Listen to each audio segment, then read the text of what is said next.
Welcome to Naresh vlog YouTube channel. இன்னைக்கு நம்ம இருதய தொற்றுநோய்களை பற்றி பார்க்க போகிறோம்.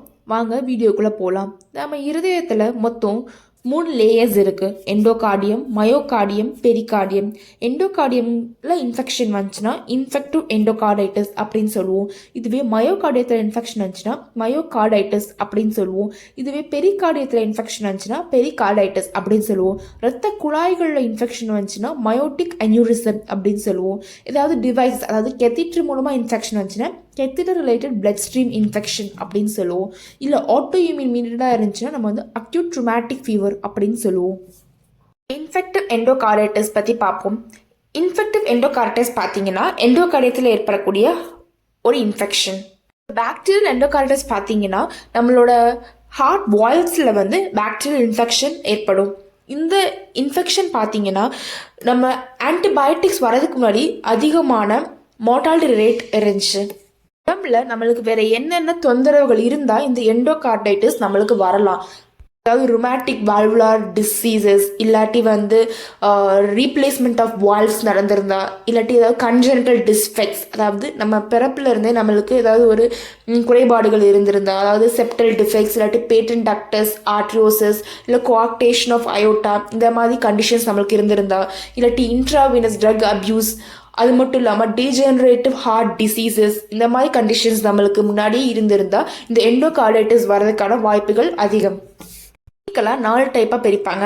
ஃபர்ஸ்ட் வந்து சப் அக்யூட் எண்டோகார்டைட்டிஸ், அடுத்து அக்யூட் எண்டோகார்டைட்டிஸ், அடுத்து போஸ்ட் ஆப்ரேட்டிவ் எண்டோகார்டைட்டிஸ், அடுத்து endocarditis associated with intravenous drug abuse. Subacute எண்டோகார்டைட்டிஸ்க்கும் அக்யூட் எண்டோகார்டைட்டிஸ்க்கும் இல்லை டிஃப்ரென்சஸ் என்னென்னு பார்த்தோம்னா, இந்த சப்அக்யூட் எண்டோகார்டைட்டிஸ் ஸ்லோவாக தான் ப்ரோக்ரஸ் ஆகும். ஆனால் இந்த அக்யூட் எண்டோகார்டைட்டிஸ் பார்த்தோம்னா ஃபாஸ்ட்டாக ப்ரோக்ரஸ் ஆயிரும். அப்புறம் இந்த சப்அக்யூட் பார்த்தோன்னா ஏற்கனவே டேமேஜ் ஆன வால்ஸில் தான் அஃபெக்ட் பண்ணும். ஆனால் நார்மல் வால்ஸ்லேயே அக்யூட் எண்டோகார்டைட்டிஸில் அஃபெக்ட் ஆகும். இந்த சப் அக்யூட் எண்டோகார்டைட்டிஸை எது காஸ் பண்ணுதுன்னு பார்த்தோம்னா லோ விருலண்ட் ஆர்கானிசம்ஸ். ஆனால் அக்யூட் எண்டோகார்டைட்டிஸை ஹை விருலண்ட் ஆர்கானிசம்ஸ் அஃபெக்ட் பண்ணுது. நம்மளோட ரெக்கவரி ரேட் பார்த்தீங்கன்னா சப் அக்யூட் எண்டோகார்டைட்டிஸில் வந்து ஆன்டிபயோட்டிக் ட்ரீட்மெண்ட் அப்புறம் அவங்க ரெக்கவர் ஆயிடுவாங்க. இதுவே அக்யூட் எண்டோகார்டைட்டிஸில் பார்த்தோம்னா இதோட சான்சஸ் கம்மி தான். இந்த சப்அக்யூட் எண்டோகார்டைட்டிஸ் பார்த்தோம்னா ரொம்ப அதிகமாக எல்லாருக்கும் இன்ஃபெக்ட் ஆகக்கூடிய ஒரு கண்டிஷன். இதுவே அக்யூட் எண்டோகார்டைட்டிஸ் பார்த்தோன்னா லெஸ் காமன் பீப்புள் தான் affect ஆகிருக்காங்க. Endocarditis 70% of cases report ஆகிருக்கு. இது வந்து ஒரு க்ரானிக் கோர்ஸ். இதில் வந்து வால்வ் கஸ்ப்ஸில் தான் டேமேஜ் நடக்கும். இங்கே என்ன நடக்கும் பார்த்தீங்கன்னா வெஜிடேஷன் ஃபார்ம் ஆகும். இந்த வெஜிடேஷனில் வந்து ஃபைப்ரின் இருக்கும், பிளேட்லெட்ஸ் இருக்கும், கூட இந்த பாக்டீரியல் காலனிஸும் அந்த வெஜிடேஷனில் பார்க்க முடியும். சப்அக்யூட் எண்டோகார்டைட்டிஸை பாக்டீரியா அண்ட் ஃபங்கை காஸ் பண்ணுது. அதோட ஸ்பீஷஸை நம்ம இந்த ஸ்லைடில் பார்க்கலாம். நம்ம ஏற்கனவே பார்த்த மாதிரி அக்யூட் எண்டோகார்டைட்டிஸ் ரொம்ப ரேப்பிடாக ப்ரோக்ரஸ் ஆகும்.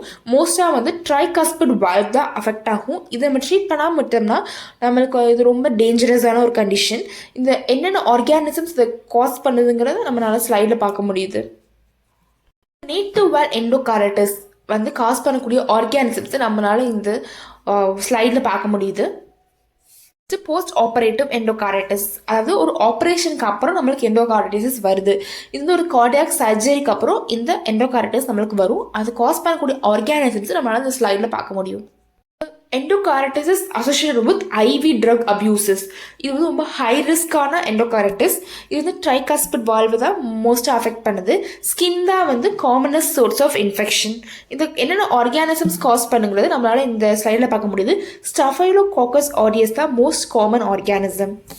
எப்படி தான் இந்த இன்ஃபெக்ஷன் நம்மளுக்கு காஸ் ஆகுதுன்னு பார்த்தீங்கன்னா இந்த ஸ்லைடில் பார்த்துட்டு இருந்த ஆர்கானிசம்ஸ் எல்லாம் நம்ம பிளட்ல ஒரு அதாவது வாய் வழியாவோ இல்லாட்டி நம்மளோட தோல் வழியாவோ இல்லாட்டி குடல் வழியாவோ இல்லாட்டி நம்ம சுவாச குழாய் மூலமாகவோ நம்ம பிளட்ல கலந்து ஹார்ட்டுக்கு போகுது.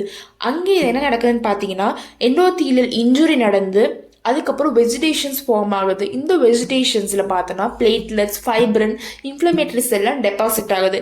இதனால வந்து நம்மளோட கார்டியாக் டிஷ்யூஸ் வந்து டிஸ்ட்ரக்ட் ஆகுது. அப்போ தான் இந்த எண்டோகார்டைட்டிஸ்ங்கிற ஒரு கண்டிஷன் அங்கே எவால்வ் ஆகுது. கண்டிஷனில் என்னென்ன சிம்டம்ஸ் பார்க்கலான்னு பார்த்தோன்னா ஃபீவர்ஸ் இருக்கும், சில்ஸ் இருக்கும், ரொம்ப டயர்டாக ஃபீல் பண்ணுவாங்க, நைட்டில் ரொம்ப ஸ்வெட் ஆகிற மாதிரி இருக்கும், உங்களுக்கு வந்து செஸ்ட் பெயின் இருக்கும் ப்ரீத் பண்ணுறப்ப.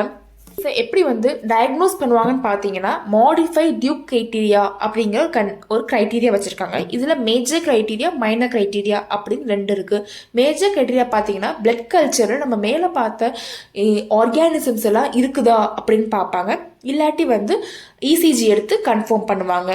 மைனர் க்ரைட்டீரியானா அதில் என்னென்ன பார்ப்பாங்க பார்த்தீங்கன்னா, நம்ம ஏற்கனவே பார்த்தா வேறு ஏதாவது கண்டிஷன்ஸ் அவங்களுக்கு முன்னாடியே ஹார்ட் கண்டிஷன்ஸ் இருக்குதா, அவங்க வந்து இன்ட்ராவினஸ் ட்ரக் அப்யூஸ் பண்ணுறாங்களா, ஏதாவது வாஸ்குலார் ப்ராப்ளம்ஸ் இருக்கா, அவங்களுக்கு ஏதாவது இம்யூனாலஜிக்கல் ப்ராப்ளம்ஸ் இருக்கா, இல்லை வந்து ஏதாவது மைக்ரோபாலஜிக்கல் எவிடன்ஸ் தெரியுதா அப்படின்னு கண்டுபிடிப்பாங்க மைனர் க்ரைட்டீரியாவில். டயக்னோசிஸ் பண்ணுறதுக்கு நம்மளுக்கு என்ன ஸ்பெசிமென் தேவை, அதாவது பிளட் தான் தேவை. பிளட்டை வச்சு அந்த டெஸ்ட் எல்லாமே பண்ணுவாங்க. இந்த இதை எப்படி கல்ச்சர் பண்ணுவாங்கன்னு பார்த்தீங்கன்னா, பேட்டெக் இல்லாட்டி வந்து பேக்ட் அலாட் இந்த மாதிரி ஒரு ஆட்டோமேஷன் வச்சு கல்ச்சர் பண்ணுவாங்க. இல்லாட்டி இன்குபேஷன் மெத்தடும் ஃபாலோ பண்ணுறாங்க.